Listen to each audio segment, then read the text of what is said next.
Hello जी, क्या हाल है आप सबका? बढ़िया हो? आई होप सब बढ़िया होंगे। आज की वीडियो मैं ये नहीं कहूँगा कि किसी टॉपिक पे है, किसी कंटेंट पे है, आप सभी के लिए है। मेनली टारगेट क्लास 11 पे करेंगे। कुछ बच्चों ने एक दो ने कमेंट किया, कुछ ने व्हाट्सएप पे कनेक्ट किया, तो ये मुझे देखा, मैंने कुछ अपने स्टूडेंट्स में भी देखा है, कुछ अपने जो बच्चे पढ़ रहे हैं क्लास 11 में ऑफलाइन, उनमें भी मैंने देखा। कल परसों एक बच्ची आके मिली, उसके स्कूल का रिजल्ट आया तो कह रही सर मेरे नंबर थोड़े से कम आए हैं। मैंने कहा कितने कम आए हैं? तो थोड़ा सा हेजिटेट करते करते वो दिखा नहीं पा रही थी पेपर अपना, तो कह रही सर इस पेपर में एवरेज नंबर कितने होंगे? मैंने कहा 70 में से कुछ 55 प्लस। तो ठीक है मेरे सर एवरेज तो आ गए हैं।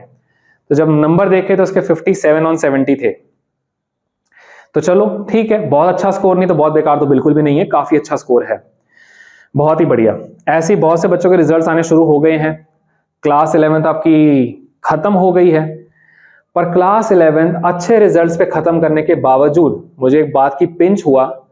वो ये बात मुझे थोड़ी हर्ट हुई कि बहुत से बच्चों को ये लग रहा है, कॉन्फिडेंस नहीं है कि सर हमारी 11th में हमने उतने अच्छे कॉन्सेप्ट्स नहीं किए, उतनी हमारी प्रैक्टिस नहीं हुई। उनको कहीं ना कहीं रिग्रेट है। आपको भी शायद अगर आप ये वीडियो देख रहे हैं आपको कुछ रिग्रेट होगा कि आपने ये वाला पार्ट में थोड़ी सी ईमानदारी नहीं दिखाई, लॉयल्टी नहीं दिखाई और आपने कहीं ना कहीं इसको डिग्रेड कर दिया। अगर ऐसा हो गया है तो अगला सवाल आपके मन में आ रहा है कि क्या 12th भी नहीं हो पाएगी? कुछ मेरी वीडियोस देख के ही बच्चे अपने आप को डिमोटिवेट कर रहे हैं कि सर आप कह रहे हो कि 11th के बिना ये नहीं होगा, ये नहीं होगा। मैं अपनी स्टेटमेंट पे आज भी उसी स्टैंड पे खड़ा हूं कि बिल्कुल 11th के बिना जेई मेंस का बढ़िया रिजल्ट नहीं आ सकता, नीट का बढ़िया रिजल्ट बिल्कुल नहीं आ सकता, बढ़िया कॉलेज में एंट्री नहीं हो सकती, बढ़िया तरीके से 12th भी नहीं हो सकती। बट अगेन मैंने लास्ट टाइम 12th वालों को भी यही कहा था, आपको भी यही कहूंगा, वापस रिपीट करूंगा। अगर भागते भागते पैर कभी किसी खड्डे में अटक जाए तो ये नहीं सोचते रहना कि अब मैं क्या करूं, अब मैं क्या करूं। एक ही सोल्यूशन होता है, पैर निकालो फिर से भागो। खड्डा किसने किया, खड्डा कैसे हो गया, मैं यार पैर ही ना रखता यहाँ पे, कुछ स्टेटमेंट्स ऐसे आ जाती है, सर मैं उस टाइम पे ऐसे कर लेता, मैं स्टार्टिंग से पढ़ लेता। अब तो हो गया टाइम, अब आगे बढ़िए। आगे बढ़ने टाइम पे एक ही बात का ध्यान रखना है, जैसे मैं आपको कह रहा हूं कि ये गलती जो आपने की है, अगर आपके मन में हल्का सा भी 1% रियलाइजेशन है कि हाँ सर गलती हुई है, मैं अपना बेस्ट नहीं कर पाया, स्टार्टिंग में टाइम वेस्ट कर दिया, लेट ज्वाइन किया, लेट ज्वाइन करके भी मैं खाली पेपरों के लिए रट्टा मारता रहा, मैं नहीं कॉन्सेप्ट समझ पाया, मेरे न्यूमेरिकल नहीं निकलते, मैं खाली डेरिवेशन डेरिवेशन करके पास होके आ गया हूं।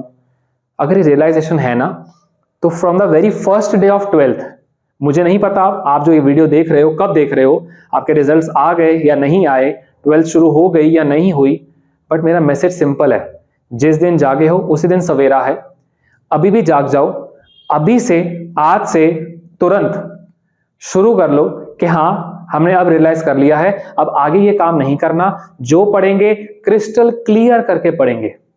जैसे डायमंड चमकता है ना, वैसे हमारे लॉजिक्स भी चमकने चाहिए। फिर वो लॉजिक चमकने के बाद हमें क्वेश्चन पेपर की हेडिंग नहीं पढ़नी होती, ये जेई मेंस का सवाल है, ये 12वीं का सवाल है, ये जेई एडवांस का सवाल है, ये नीट का है। हमें कॉन्सेप्ट आता है, हम उसको लगाएंगे, क्वेश्चन को फोड़ेंगे और साथ में एग्जाम क्लियर करेंगे। तो ये बिल्कुल भी स्टेटमेंट को मैं कहूंगा कि बिल्कुल ही गलत स्टेटमेंट है। ऐसा कुछ नहीं है कि अगर 11th वेस्ट हुई है तो 12th नहीं हो पाएगी, होगी, इतनी बढ़िया होगी, जबरदस्त होगी, बिल्कुल बेफिक्र हो जाओ। बस आज से रेजोल्यूशन कर लो कि आज से ईमानदारी दिखानी है और कुछ गलत नहीं करना। वेक्टर्स, ग्रेविटेशन, इन चैप्टर्स को अच्छे से करना है, इनको अच्छे से करके फिर इलेक्ट्रोस्टैट्स करना है। अगर आप आगे ऑलरेडी बढ़ चुके हो कोई दिक्कत नहीं, जहां कहीं दिक्कत आती है 12th के कॉन्सेप्ट में, कृपा करके मेरी एक बात को ध्यान रखना। मैं उन टीचर से भी कहना चाहता हूं, मैं आप सबके पेरेंट्स से भी कहना चाहता हूं, मेरी ये वीडियो को फॉरवर्ड कीजिए। वहां पे एक सिंपल सी टेक्निक हमें पेडागॉजी के अंदर सिखाई जाती है, पेडागॉजी के अंदर जब हम टीचर्स बनते हैं, क्योंकि यहां पे दिक्कत ये है कि बहुत सारे प्रोफेशनल टीचर्स हैं जिन्होंने अपनी बेसिक एजुकेशन कंप्लीट नहीं की, तो वो टीचर्स को वो बात नहीं सिखाई गई क्योंकि वो सीधा प्रोफेशनल से आ गए हैं। तो एक पॉइंट है, मैं किसी को डिग्रेड नहीं कर रहा, बट हमें सिखाया गया था हमारे टाइम पे कि जब आप टीचर बन जाते हैं, अगर बच्चा कहीं पे अटक रहा है तो उस अटकने वाली जगह पे उसको वर्क करवाओ कि ये जगह 12th का स्टूडेंट है, वो गलती कर रहा है, उसका वहां पे 11th का पॉइंट मिस हो रहा है, 10th का पॉइंट मिस हो रहा है, 11th 9th का पॉइंट मिस हो रहा है। कहां से उसको दिक्कत आनी शुरू हुई है? कोशिश करो कि उसकी वो बेस रूट वाली चीज को ठीक कर दो। अगर वो बच्चे का बेसिक एलसीएम लेना ही उसको नहीं आता, आप 12th के भारी भड़कम क्वेश्चंस उसको दिखा रहे हो, वो कहां से कर लेगा? तो 11th 10th 9th जहां पे वो चीज सिखाई गई थी, वहां से उसको प्रैक्टिस करवा के 1 या 2 दिन लगेंगे, पर वो इतना बढ़िया शाइन करेगा कि कभी लाइफ में फिर वो एम्बैरेस फील नहीं करेगा। तो ये हर उस टीचर के लिए, हर उस स्टूडेंट के लिए मेरी हाथ जोड़कर रिक्वेस्ट है कि आप इस चीज पे वर्क करें जहां भी आप पढ़ रहे हैं। मेरा कोई इरादा नहीं है किसी के साथ कि हम ये करें वो करें, आप यहां ज्वाइन कीजिए वहां ज्वाइन कीजिए, जहां आपको बढ़िया लगे वहां पढ़ें, कोई दिक्कत नहीं। बस अपनी कमजोरी को छुपाए ना, और सामने वाले से रिक्वेस्ट है कि किसी की कमजोरी को आप इस तरह से डील कीजिए कि उसको कमजोरी लगे ही ना। उसकी कमजोरी को दूर करने का एक ही तरीका है, find the base where it is missing. जहां से मिस हो रहा है वहीं से उसको पकड़ो और धुन दो उसको। ठीक है जी। 12th के बच्चों में अगर दिक्कत आ रही है तो कहीं ना कहीं 11th के टीचर्स, 10th के टीचर्स सारे रिस्पॉन्सिबल हैं। अगर वो बच्चा बहुत ही मस्ती वाला है, पढ़ता ही नहीं है, कुछ करता ही नहीं, तो बात अलग है।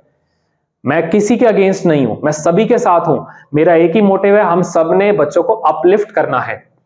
कोविड के बाद से लेकर अभी काफी साल हो चुके हैं, अब ये एक्सक्यूज नहीं दिया जा सकता मेरा वो साल खराब हो गया था, ये साल खराब हो गया था, खत्म करना है। तो जहां पे कोई गलती है 11th करनी अभी भी जरूरी है, जैसे जैसे टाइम मिलेगा वैसे वैसे 11th भी रिवाइज करेंगे। पर अब 12th स्टार्ट करो, 12th के जिस कॉन्सेप्ट में अटक रहे हो, खाली ये ध्यान रखना ये कॉन्सेप्ट कहीं ना कहीं 11th से लिंक कर रहा है, तो वो वाला कॉन्सेप्ट खाली पढ़ लो, पूरी 11th करने की जरूरत नहीं है। अगर आप चैप्टर 4 क्लास 12 तक पहुंच जाते हैं, वहां जाके आपको लगता है यार बार बार ना टॉर्क की जरूरत पड़ रही है, तो बस अपने टीचर से रिक्वेस्ट कीजिए कि मुझे टॉर्क के बारे में थोड़ा सा बता दीजिए, और मुझे उम्मीद है कि कोई टीचर मना नहीं करेगा। हर टीचर आपके लिए वर्क कर रहा है दिन रात, बहुत मेहनती हैं सारे टीचर्स। तो बस उस चीज को वहां से डील करके टॉर्क को क्लोज कर दो। जब टॉर्क क्लोज हो जाएगा, ये अपने आप शाइन कर जाएगा। पर हम गलती ये कर रहे हैं कि 12th वाले कोई घिसी जा रहे हैं बार बार, इसकी और प्रैक्टिस करो, इसकी और प्रैक्टिस करो। नहीं होगा। आपको 2+2 नहीं आता तो आप कहां से 3 का 4 का टेबल लगा के आप कहां से बड़े बड़े क्वेश्चंस कर लोगे? नहीं कर पाओगे। इस एंजाइटी को, इस एम्बैरेसमेंट को दूर करो।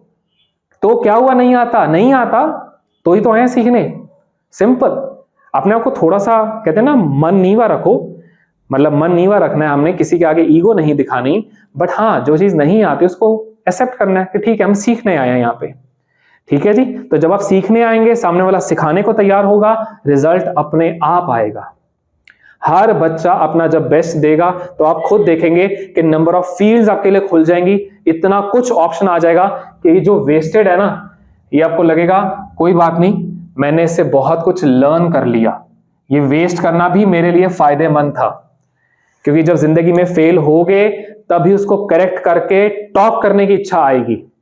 कोई मैं यहाँ पे आपको मोटिवेशन स्पीकर नहीं हूं, मैं यहाँ पे कुछ नहीं कह रहा आपसे कि इतने घंटे पढ़ो, इतने घंटे पढ़ो, ये बुक करो, वो बुक करो। दुनिया की जो मर्जी बुक कर लो, कम से कम टाइम भी दे दो, तो भी अगर आप सही डायरेक्शन में जा रहे हो, मंजिल अपने आप पहुंचोगे। क्लियर? तो किसी तरह की अपने किसी बात पे बिल्कुल नहीं सोचना। एक सिंपल से आपको बात पूछ रहा हूं, क्या अभी आप तैयार हैं? क्या अभी आप सही डायरेक्शन में चलने को तैयार हैं? अगर तैयार हैं तो आप बिल्कुल कमेंट कीजिए। और जहां कहीं आप फंस रहे हो, कोई अगर आपकी हेल्प नहीं कर रहा, तो आपके लिए हम हमेशा तैयार हैं। ठीक है जी। आप ऑफलाइन आके कनेक्ट होइए, आप ऑनलाइन कनेक्ट होइए, किसी तरह से आपको कोई हेल्प चाहिए, आप यहां से नहीं हो, दूर रहते हो, कहीं रहते हो, व्हाट्सएप, फोन कॉल, सब कुछ रेडी है। बस आपकी विल पावर चाहिए कि आज से ही शुरू कर लो, तो भी टाइम बहुत है, कोई दिक्कत नहीं है। 11th चाहे वेस्टेड है, 12th हमारी बहुत बढ़िया से होगी। 12th छोड़ो, जेई मेंस ले लो, नीट ले लो, जेई एडवांस ले लो, हर चीज हो पाएगी if you start walking in a particular correct direction. अगर आप सही डायरेक्शन में वॉक करना शुरू करते हैं तो बिल्कुल मंजिल आनी है। आप गलत डायरेक्शन में वॉक कर रहे हैं, जाना ईस्ट है, जहां आप नॉर्थ साइड रहे हो, कभी पहुंच ही नहीं पाओगे, जितनी मर्जी मेहनत कर लो। मैंने ये बहुत टाइम बाद ये बात आप सबसे शेयर की है, मैं इस पे स्टार्टिंग से वर्क कर रहा हूं और मैं चाहता हूं आप सब भी वर्क करना शुरू करें। पेरेंट्स से खास रिक्वेस्ट है कि बच्चों को बिना डांटे थोड़ा सा ट्राई कीजिए कि बच्चे गलती कर कहां रहे हैं। ऐसा कोई बच्चा नहीं है जो अपनी जिंदगी खराब करना चाहता है, उनको भी फिक्र है, बट थोड़ा सा उसको हम रेक्टिफाई करें, मिलके काउंसलिंग करें कि गलती हो कहां रही है। सिंपल सी बात, अगर कोई चैप्टर 4 नहीं हो पा रहा तो चैप्टर 4 की ही प्रैक्टिस मत करते रहिए, ये ढूंढिए कि चैप्टर 4 क्यों नहीं हो पा रहा, और जिस दिन वो रीजन मिल गया और उसको ठीक कर लिया, चैप्टर 4 तो आपके इस तरह से माइंड में छपेगा कि आज से 10 साल बाद भी उसका सवाल आएगा, हाँ आता है, give me a pen. Is it clear? तो ये छोटा सा मैसेज है आपके लिए। मैं कोई इंपॉर्टेंस नहीं दे रहा, ये चैप्टर करेंगे, ये करेंगे, इन सब बातों से दूर हो जाओ। इतना सा कर लो, बस इसको कर लिया, 12th में ये हो जाएगा, 12th में वो हो जाएगा, 12th में कुछ नहीं होगा।